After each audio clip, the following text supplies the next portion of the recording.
I am very worried about some of the choices that China is making. Russian influence on the Ukrainian economy and politics has been central throughout. And what does Google, Facebook, Elon Musk, Sam Altman decide about the future of technology? Russia is not going to play a major role in the future of technology.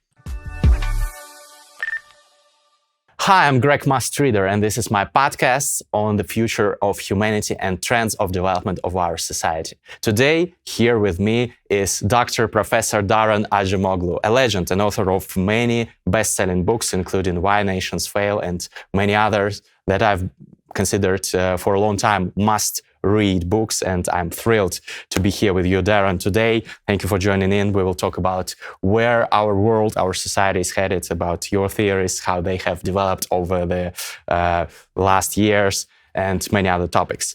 Excited to talk about this with you. Thank you, Greg. It's my pleasure to be here with you. So the first question I would ask is, how would you, in broad strokes, so to say, define where our human civilization is headed currently? You have analyzed it as a scientist, as an expert in socio-economic studies, in the trends of how the governments are evolving. What is your take on the general direction we are headed in right now? Well, to be honest, I don't know, Greg. I think we are at a critical point right now, precisely because there are many possible choices ahead of us. And this is both because of economic and technological reasons, and it's also because of political reasons. In terms of economic and technological ones, we are at the cusp of some very transformative technologies being rolled out broadly. Generative AI is just the tip of the iceberg in some sense. But many of these technologies, by their nature, also create versatile application opportunities, many different things you can do with them. And these different directions have widely differing but hugely consequential implications. For example, we can use AI-type tools to intensify surveillance, collect more data about individuals in a way that enables authorities or large firms to be more manipulative, to have more control and less autonomy for individuals. We can use them just for automation. Automation is normal. Many technologies have been used for automation, but AI widens the possibilities for automation. And if automation becomes so extensive that it sidelines humans, it makes most of us not so important, much more dispensable. It reduces their important role in production, their agency, and it, of course, widens inequality. But on the other hand, we can also use these technologies to create better communication methods, more democratic participation, the ability of modern societies that are much, much larger than, say, ancient city-states to have deliberative democracies, deliberative political participation is now a reality, whereas it was always mentioned, but was mostly not quite a feasible thing given the technological know-how. The promise of generative AI is create new technologies that are complementary to humans, that make us better decision makers, much more skilled in the tasks that we want to specialize in, whether we want to be a carpenter, electrician, or a podcast presenter. We can use these technologies for creating new tasks in the production process to make clerical and knowledge workers much more productive. So there are many wide possibilities that are open to us. We can also use these technologies in the service of dealing with other problems, including climate change, controlling pandemics. So there are many possibilities, but if you look at the details, each one of them has both different consequences and requires different actions from us. Now, my concern about the future of humanity is that we are at the cusp of making the wrong decisions. Much more surveillance, much more data collection, much more automation, much more power in the hands of governments and big corporations. And that also immediately brings me to the geopolitical and political choices, because you can see once you realize that these technologies offer us a wide range of opportunities, and different opportunities create different winners and losers, empower different actors. In China, are you going to use this more for surveillance or more for citizen empowerment? Well, it's not a decision that can be taken without taking into consideration what the bosses of the Chinese Communist Party want. What does the international geopolitical context determine in terms of whether this is going to be a race between China and Russia? I'm sorry, Russia also, but China and the US, about which country is going to be ahead in terms of using these technologies, and that race locks in a particular direction. And what does Google, Facebook, Elon Musk, Sam Altman decide about the future of technology? Because we have created a very hierarchical societies where a handful of very narrow interests are highly disproportionately powerful in these directions. So politics and economics and technology, I think they are all coming together in this very important moment, and we have to be aware of these very important choices. That's the topic that has been on my mind for many years, and I've spoken to many guests of my podcast about that. And there are basically two, I would say, camps. Those who say that the advantages of all this technological progress outweigh the disadvantages, and others who are less optimistic and say that we are on the cusp of not just some problems, but existential risks for our civilization. If we speak about those two camps, which one would you join, or maybe you are in between? Where are you leaning? I think I would say that a lot of that is a false dichotomy. And in fact, it is that false dichotomy that makes us really passive when it comes to making more participatory decisions about the future of technology. First of all, I think those who say we have nothing to worry about are widely wrong. We have everything to worry about. If you look at how digital technologies have been used over the last 50 years, they have widened inequalities. They have empowered the largest corporations we have ever seen in history. They have been used for surveillance. They have been used for manipulation. And it is the same companies that are in charge of AI.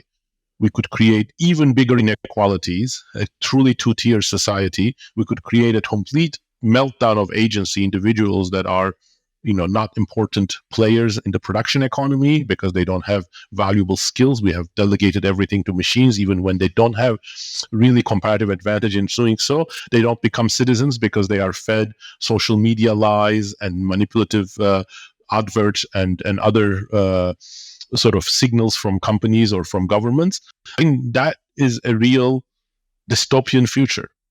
But that is very different from the existential risk crowd that emphasizes how you can have autonomous intelligence, artificial general intelligence, or killer robots. I think those really caricaturize the risks, and in doing so, they pacify us because if the AI is out of the bottle, the genie is out of the bottle, and we're not going to be able to stop it. Well, there's nothing for us to do. Let's go back to video games. If everything's going to work out, all we need to do is trust the genius of Sam Altman and Elon Musk. Again, we have nothing to worry about. Let's go back to our social media posts.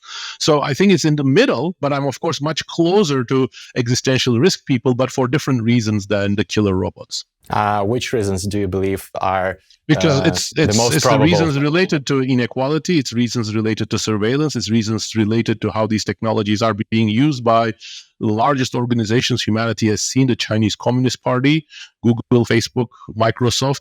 I think in history, when we have a very acute imbalance of political and social power, things have never gone very well.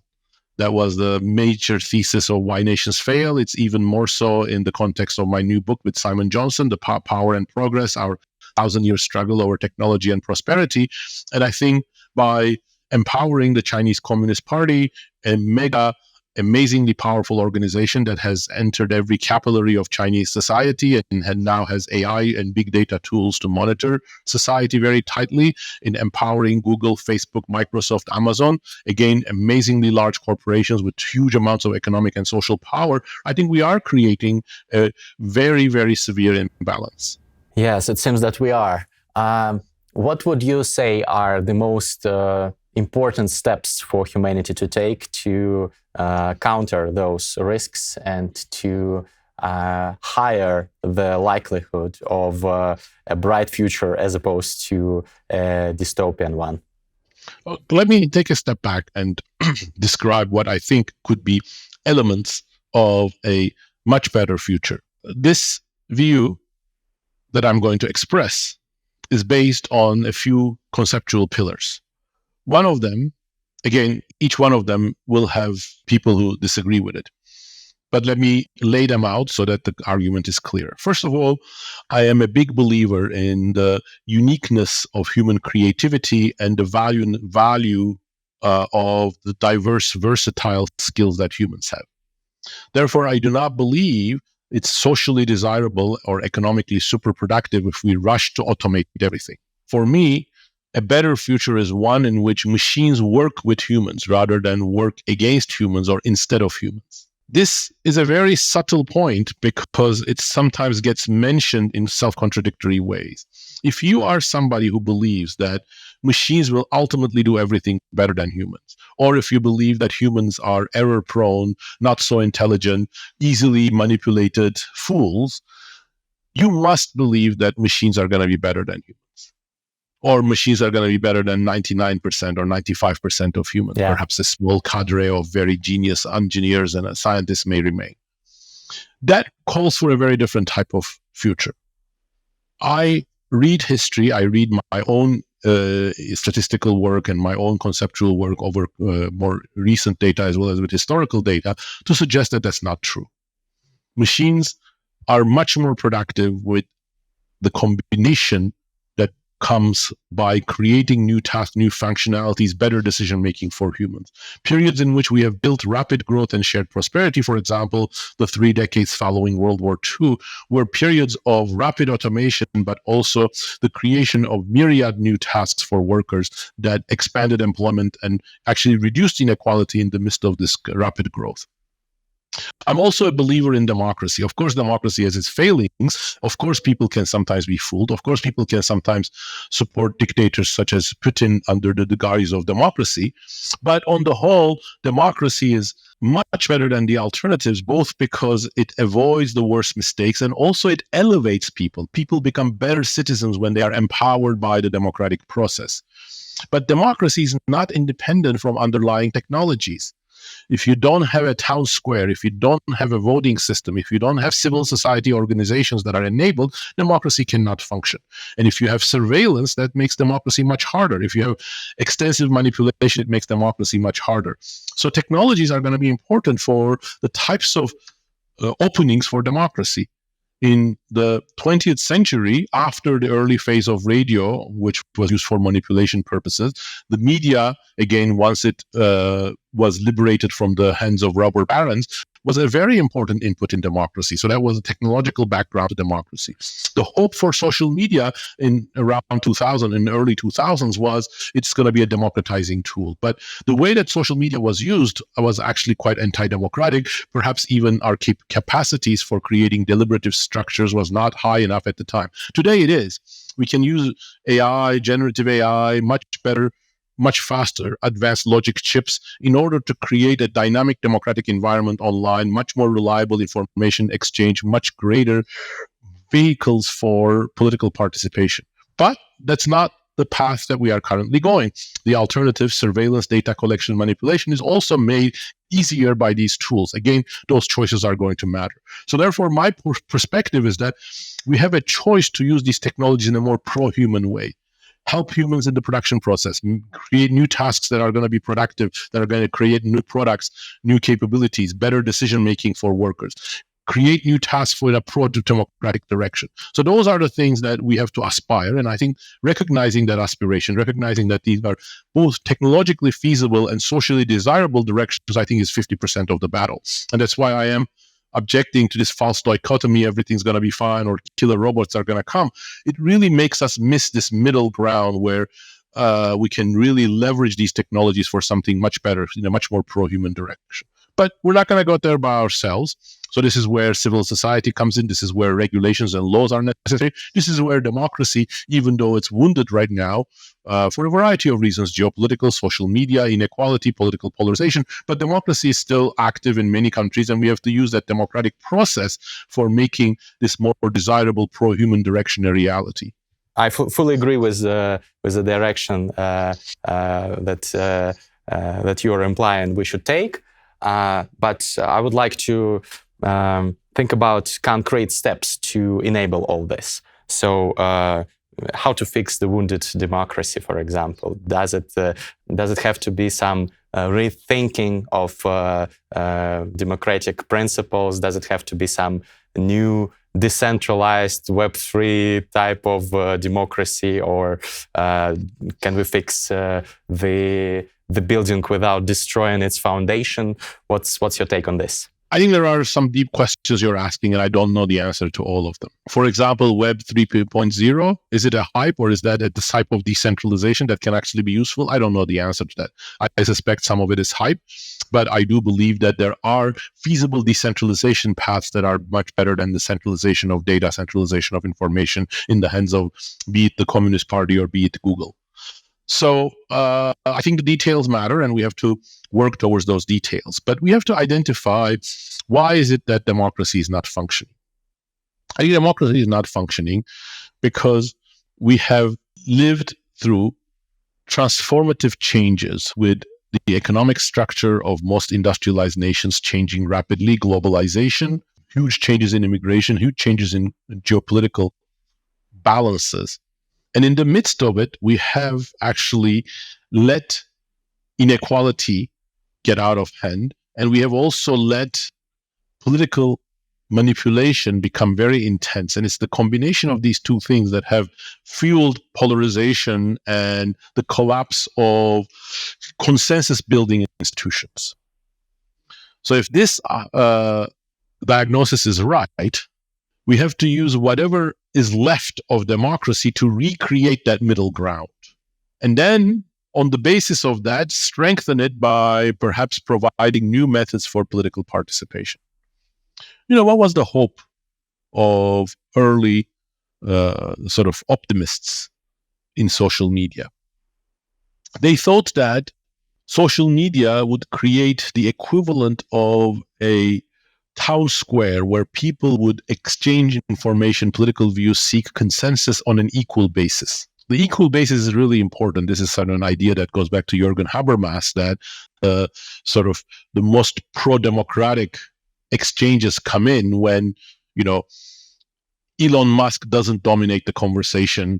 Your boss doesn't have a complete veto over your opinion. At the end, social media completely undermined that for a number of reasons. But most importantly, social media immediately inherited all of the social hierarchies and amplified them. There were influencers, there was Elon Musk, there was this celebrity, that celebrity. It was the opposite of a town square right from the beginning. And second, instead of information exchange, especially with the advances in algorithms that created, curated recommendations for increasing engagement, it started feeding in misinformation or emotionally charged topics so that companies could better monetize your data. So both of these were antithetical to the democratic aspiration that some of the early techno-optimists had. But technologically, I see both of these as feasible, even more so today with generative AI and much better processors that we have. We can create spaces in which we have the digital versions of town squares where people can exchange information with limits on manipulation, which again, here is where algorithm can help. Rather than feed in manipulation to us, they can actually help us identify manipulation. They can find ways in which companies monetize their information differently rather than individualized digital ads. They can try to erase rather than amplify the hierarchies that exist in the offline world. Do I know how to do that? No, I don't. Mastodon, an alternative to Twitter, which is not perfect, but was, I think, born out of some aspirations that are not completely dissimilar to what I've just expressed, has not worked out that well. I mean, it has not taken over and doesn't look like it will ever take over Twitter, and in fact, it's probably much less likely to have a critical mass than things like Facebook's or Meta's threads. So we have a long way to go. I don't know where the big breakthroughs are going to come, but some of it has to be economic as well. How are these companies going to survive? There are some inspiring cases. Wikipedia, I think, is one of the most successful companies, and it has survived and thrived on the basis of a non-profit model. What will be the alternative to digital ads and manipulation fed Twitter, social media, Facebook type of model? I don't know, but I think there are some options that we should explore. Do you think that the state should incentivize such big tech companies to change the way they approach disinformation, fake news, democratization of exchange of ideas that you mentioned, etc., etc. Should it be the state to make those companies do that, or should it be economic incentives of the free market, as you started saying, people choosing more democracy, more freedom, more fairness in IT products they use, and switching from, for example, Facebook or Twitter to different platforms? Because as you already mentioned, Mastodon and other cases, other apps or websites that tried to disrupt this and make this situation better, they have failed. And Web3, .0 services that try to do the same also all are very niche. So what to do? Excellent question. So let me start with two background comments, and then I'll come to an answer to your question. First of all, I am completely convinced, on the basis of my read of historical data and current data, that the state cannot be the driver of innovation. Markets are where innovation incentives coalesce into new products and new creative ways of approaching existing problems, even more so creating new demands and new needs. Economic incentives that work through markets are essential. The Russian government, Chinese government, US government, they're not going to create the alternative to Facebook or Twitter or Google or Microsoft. But the market process unfettered also does not work very well. It makes companies gravitate towards whatever is short-term profitable without its hugely consequential social effects. It intensifies dominance of a few players. It sometimes prioritizes automation instead of creating new tasks that are valuable for workers. So the market process needs to be regulated. Who will do that? Well, one alternative is the state. But beware, and this is what James Robinson and My Way Nations Fail was about, oftentimes states are in cahoots with economic elites and they try to suppress innovations, manipulate people as well. I don't need to emphasize that to somebody who comes from Russia. So there's only a limit to how much you can trust a state. And that was, in fact, the theme of my third book with James Robinson, The Narrow Corridor, where we try to articulate a way of thinking of state policies and regulations and laws embedded in an active civil society. This is what the essence of the narrow corridor was. You need the capacity of the state balanced by the activism, involvement of civil society. And that same principle now, I think, should be applied to the regulation of technology. And therefore, yes, I believe the state has a role, but only once it is itself controlled well. And that role is not to decide what's the nature of every new technology or anything like that, but provides corrective tools in terms of regulations, taxes, and so on to steer the direction of technology in a more productive direction. So let me give you an example of what I have in mind. Energy. So this is a clear area in which one type of technology has huge negative social effects. Fossil fuel, coal, carbon create carbon emissions that have already created very damaging climate change. I'm saying that from Ankara, where it's 102 degrees Fahrenheit right now. And left to its own devices, the market would have just doubled down on oil, coal, which were much, much cheaper than any alternative technologies in the 1980s, 1990s, even 2000s. But it is also clear, I think, to anybody who really looks at this objectively, that we have to redirect technological change towards renewables and other less carbon-intensive ways of producing energy.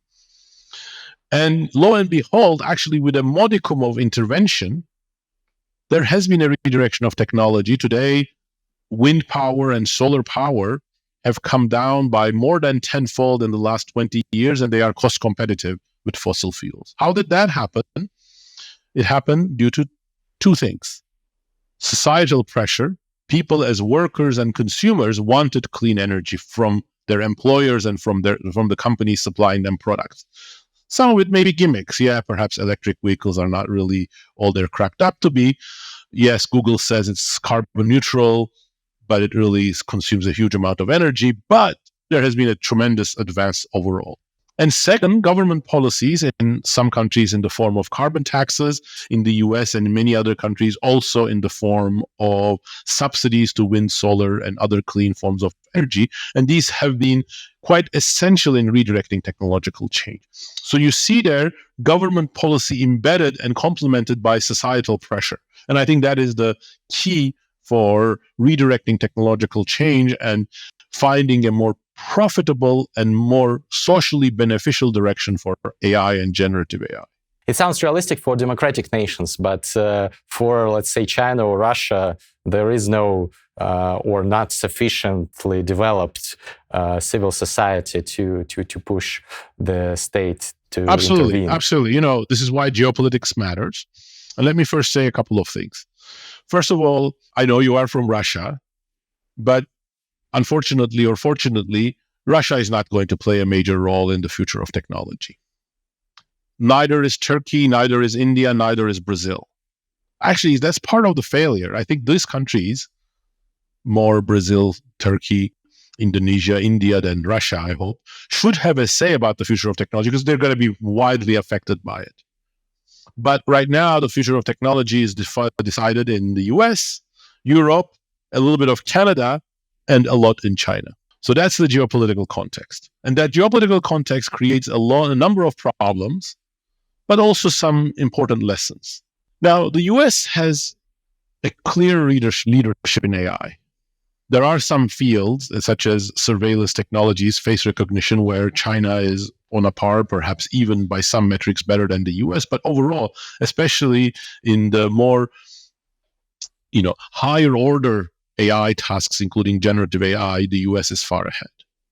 So that creates, there is a lot of room for a, at least semi-democratic nation to play a shaping role in the regulation of technology and in the direction of technology. Second, I am very worried about some of the choices that China is making.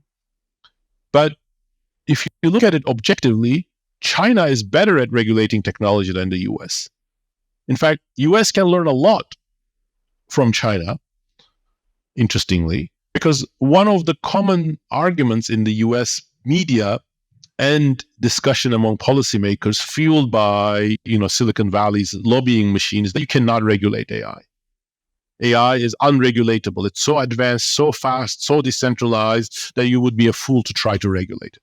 Well, China shows that's not right. They have very successfully regulated AI. Now, I don't like what they're doing with AI. I don't like their objectives. I don't like their methods, but they're showing that it's feasible. So that's a very important thing.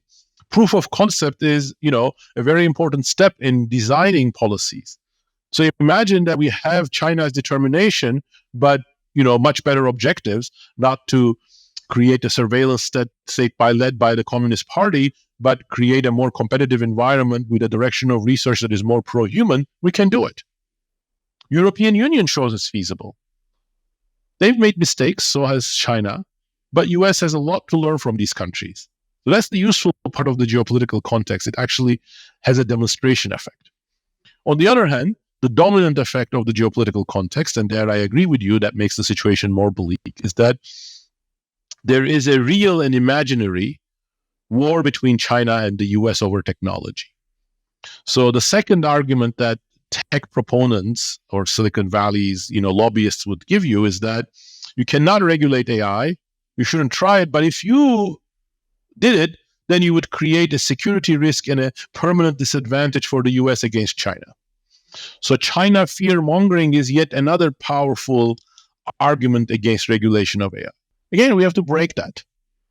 I think if US leads, China will follow, except for surveillance technologies and a few things. But US's technological lead will have a fundamental effect on China, and that's exactly what's happened in the energy sector. Now, China is ahead in production of solar panels, and many of the innovations came from US and European innovators. but China achieved scale and is following on that footstep. Sure, they are still building coal-powered plants, but China is going to be a major engine of building green energy in the next decade because of the solar panel contribution. So I think the geopolitical context is not as bleak as the China-US rivalry, fear-mongering would imply.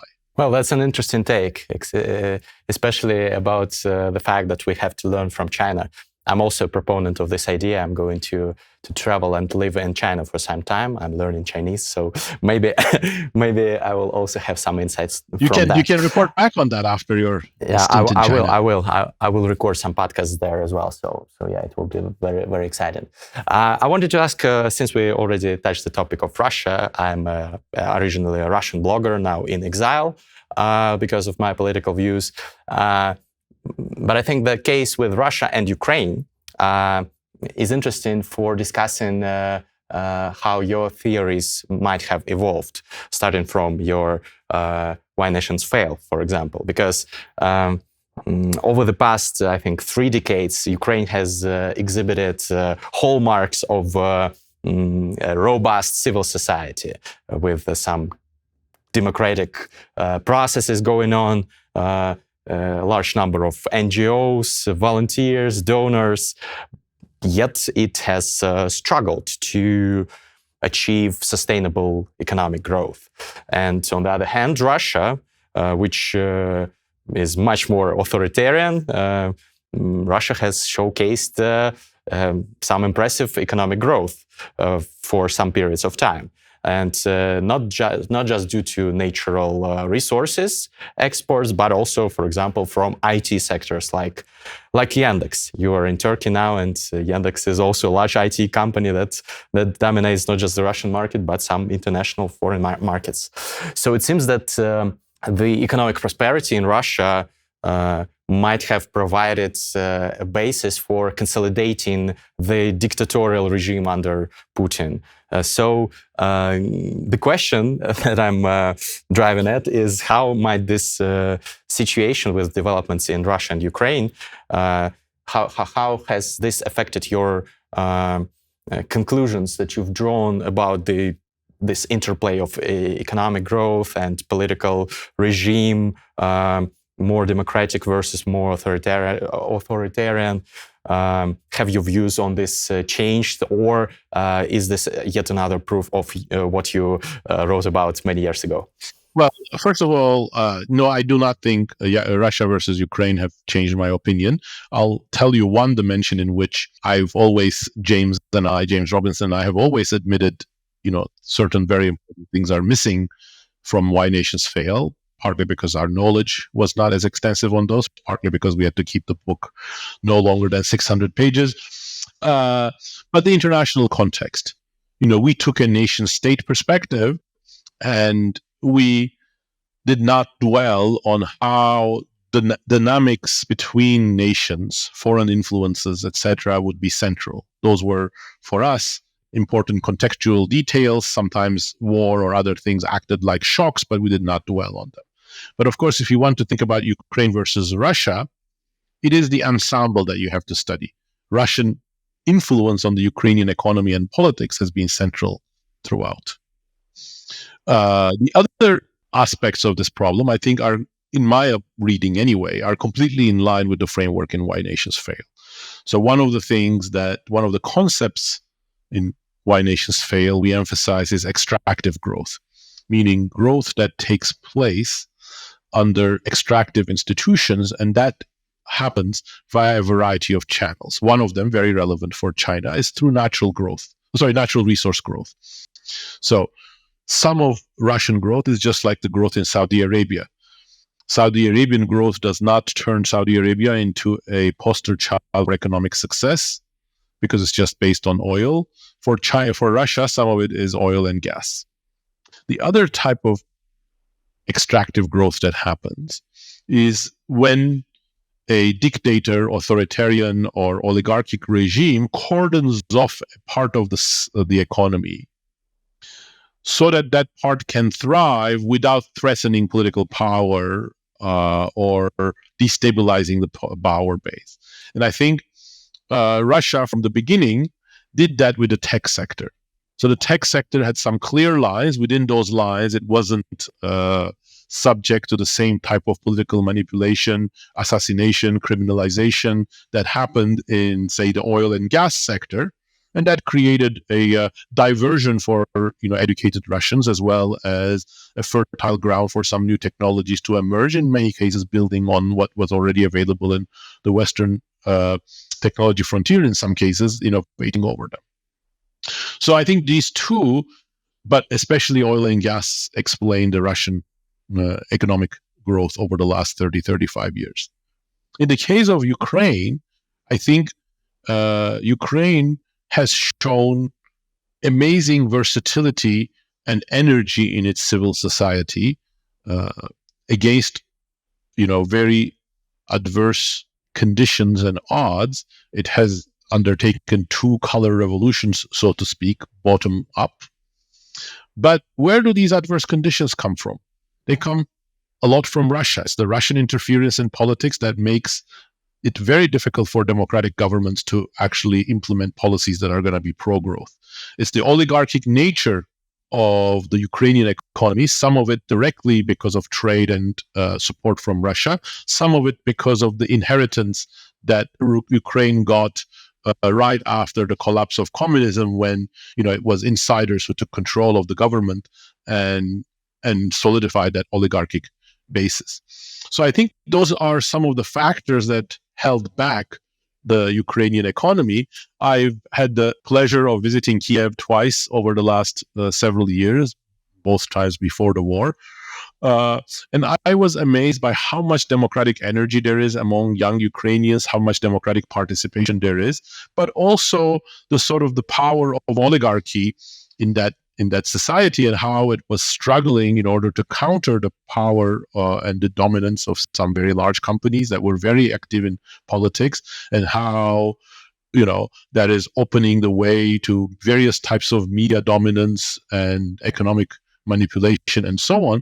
I think those are problems that the Ukrainian nation would have struggled with even without Russia, but of course with the Russian influence, it made things much harder. But I still think that when the war ends, Ukrainian economy will rebound very quickly, showing that actually the sort of the intensification of democracy that has happened in Ukraine, and probably the unification of the nation in this time of war would help on that as well, will actually have, I think, economic dividends. We will see. I hope sooner rather than later.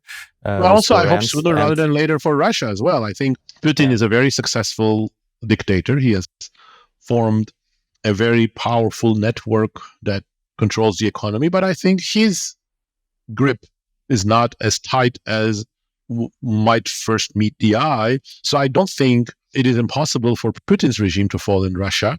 But of course, when that happens, there will be a period of instability. The difference is, Ukraine has experience with, democratic governance for, about a decade, which Russia lacks. So what will happen? Many opposition figures have been eliminated or have been sidelined. So new structures will have to emerge. So the struggle that Russia will have is more difficult after Putin goes. What's your estimated timeline for recovery of democratic institutes in Russia, as well as economic growth? How soon after the fall of the regime could it happen? Well, I don't have a crystal ball. I cannot give an exact date. But let me say, one of the ideas that I find very troubling, and I hear from time to time, is that there is something in the Russian culture, Russian psyche, in the Orthodox religion, that makes Russians not sufficiently democratic. I think that's just complete fantasy. If you look at 19th century, some of the very innovative ideas in science, literature, political thought came from Russia. I think Russians have shown political will to participate during various different time periods. So I think once Vladimir Putin goes, and if he goes in a way that leads to the collapse of the clientelistic, criminalized state that he has formed, there will be a period of turbulence. But after that, I don't see, if the right choices are made during that time period, if Putin is not replaced by an ultra-Russian nationalist, for example, I see all the reasons for Russia to develop a very successful democracy. Well, I certainly hope it does, and it will. So, from my pseudonym, Greg Mustreader, one might imply that I like books and book recommendations, and that's true. I always ask my guests for book recommendations and for a list of books that have influenced them most. So I'd like you to give your recommendations, both fiction and nonfiction. Which are the books that have influenced you most, first of all? And second of all, what would you recommend? Probably the books that everyone or every thinking person should read. Well, I'm not sure that I can. I like so many books, but for almost every book, I also have my reservations. So it's hard for me to give one or two. But let me give you some recent ones that I think are truly thought-provoking. One, and this is actually quite relevant for thinking about democracy, in my opinion, is Richard Wrangham's The Goodness Paradox, which goes back to human origins and why there are parts of our evolutionary history that gives us some of the tools that could then be useful for democracy. Another one that I would recommend is Michael Sandel's Tyranny of Merit, which is more relevant for perhaps Western nations and especially the United States, but how we can fool into an ideology of meritocracy without really understanding what it implies for our future. Another one, a fun read that I would recommend, is by Megan O'Glibbin, called God, Human, Animal, Machine, which is about how many of the ideas about artificial general intelligence and supernatural powers of AI are really religious in nature, and go back to sort of the same type of interpretations that exist in religious texts. So it's actually a very provocative book that hasn't received enough attention. So those are some of the three nonfiction books I would recommend. In terms of fiction, I think we lost Hilary Mantel last year. I think her trilogy, Henry VIII's time in England, are wonderful, great history, but wonderful writing and wonderful fiction. So I would recommend those three books by Hilary Mantel very much, in case people haven't actually discovered her. Okay, I'll definitely check it out, and the links to the books that you've recommended will all be in the video description and in the description of the audio version of the podcast, as usual. Any Russian classics that you like, by any chance? Oh, I grew up when I was in my teenage years reading Dostoevsky, Tolstoy, Gogol, Chekhov, and Turgenev. I am a huge fan of Russian literature, but I must say I have not kept up with the Russian literature of the second half of the 20th century. I did read some of the more sort of politically charged Soviet literature, such as Gorky and Ehrenberg, but I wasn't quite taken by them. And I don't know the more recent ones, unfortunately. But it's still great to hear that there are some Russian influences on you in a good way. In a good way. So yeah, the Russian classics are absolutely great.